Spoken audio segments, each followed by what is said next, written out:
দুদিনে মৃত্যু হয়েছে দুই বাঘিনীর। পরপর দুদিনে এই ঘটনা ঘটেছে আলিপুর চিড়িয়াখানায়। মৃত্যু হয়েছে পায়েল ও রূপার।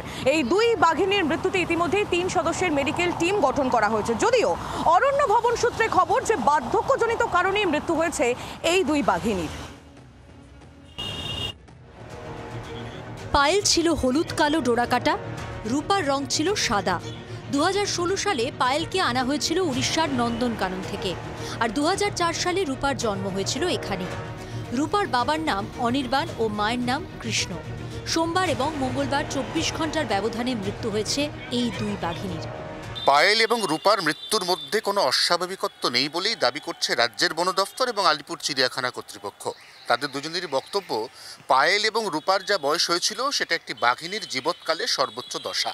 এই অবস্থায় বিগত বেশ কয়েকদিন ধরে পায়েল এবং রূপা সঠিকভাবে খাবার খাচ্ছিল না।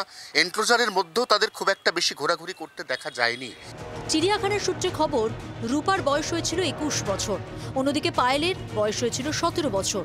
দুই বাঘিনীর মৃত্যুর তদন্ত করতে গঠন করা হয়েছে 3 সদস্যের মেডিকেল টিম। চিকিৎসকরা খতিয়ে দেখবেন ঠিক কী কারণে মৃত্যু হলো রূপা ও পায়েলের। মাত্র কয়েক ঘন্টার ব্যবধানে দুই বাঘিনীর মৃত্যুর ঘটনায় প্রশ্ন তুলছে হাত শিবির। বৃহস্পতিবার একটি প্রতিনিধি দল যায় আলিপুর চিড়িয়াখানায়।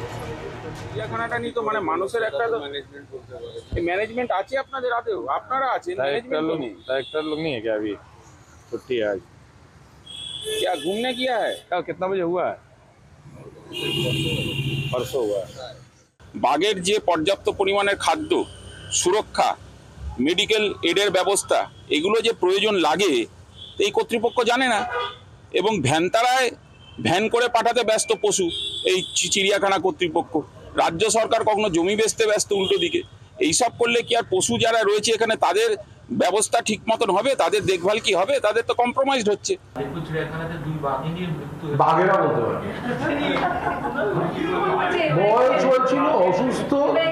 কিভাবে মৃত্যু, কি কারণে মৃত্যু পায়েল ও রূপার সদুত্তর না পেলে আন্দোলনের হুঁশিয়ারি দিয়েছে কংগ্রেস নেতৃত্ব। অয়ন ঘোষালের রিপোর্ট, জি 24 ঘন্টা। বাংলার আওয়াজ, বাঙালির আবেগ, জি 24 ঘন্টা।